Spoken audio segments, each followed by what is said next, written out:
നാടിനെ വിളിച്ചുണർത്തിയിരുന്ന സൈറൻ അവസാന ചൂളം വിളിയോടെ നിശബ്ദമായി. പൊതുജനങ്ങൾക്ക് സമയമറിയുന്നതിനായി തദ്ദേശ സ്വയംഭരണ സ്ഥാപനങ്ങളിൽ ഏർപ്പാടാക്കിയിരുന്ന സൈറൻ സംവിധാനം ഇല്ലാതാകുകയാണ്.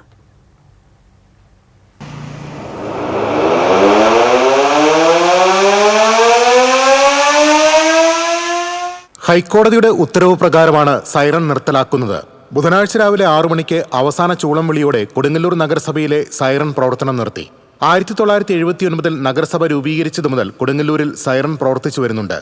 ആദ്യകാലങ്ങളിൽ ദിവസം 4 തവണ സൈറൻ മുഴങ്ങിയിരുന്നു. അക്കാലത്ത് ഇത് ജനജീവിതത്തിന്റെ ഭാഗമായിരുന്നു. പിന്നീട് സൈറൻ ചടങ്ങായി മാറി. ഏറെ വർഷങ്ങളായി രാവിലെ 6 മണിക്ക് മാത്രമാണ് സൈറൻ മുഴങ്ങിയിരുന്നത്.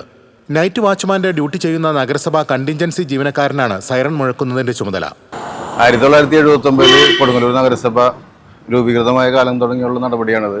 ആദ്യകാലങ്ങളിൽ രാവിലെ 6 മണി, 9 മണി, ഉച്ചയ്ക്ക് 1 മണി, വൈകിട്ട് 5, രാത്രി 8 അങ്ങനെ 5 സമയങ്ങളിലാണ് സൈറൻ അടിച്ചിരുന്നത്.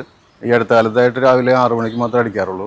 സർക്കാർ ഉത്തരവ് നടപ്പാക്കുന്നതിൻ്റെ ഭാഗമായിട്ട് ബഹുമാനപ്പെട്ട കൊടുങ്ങല്ലൂർ നഗരസഭ ചെയർപേഴ്സൺ ഹണി മാഡവും സെക്രട്ടറി സമീറ മാഡവും നിർദ്ദേശിച്ചതിൻ്റെ അടിസ്ഥാനത്തിൽ ഇന്നു മുതൽ ഈ നടപടി അവസാനിപ്പിക്കുകയാണ്. കോടതി നിർദ്ദേശപ്രകാരം തദ്ദേശ സ്വയംഭരണ വകുപ്പിന്റെ ഉത്തരവിലൂടെ സൈറൻ നിശബ്ദമാകുമ്പോൾ ഒരു കാലഘട്ടത്തിന്റെ അടയാളം കൂടിയാണ് മാഞ്ഞുപോകുന്നത്. TCV news, Kodungallur.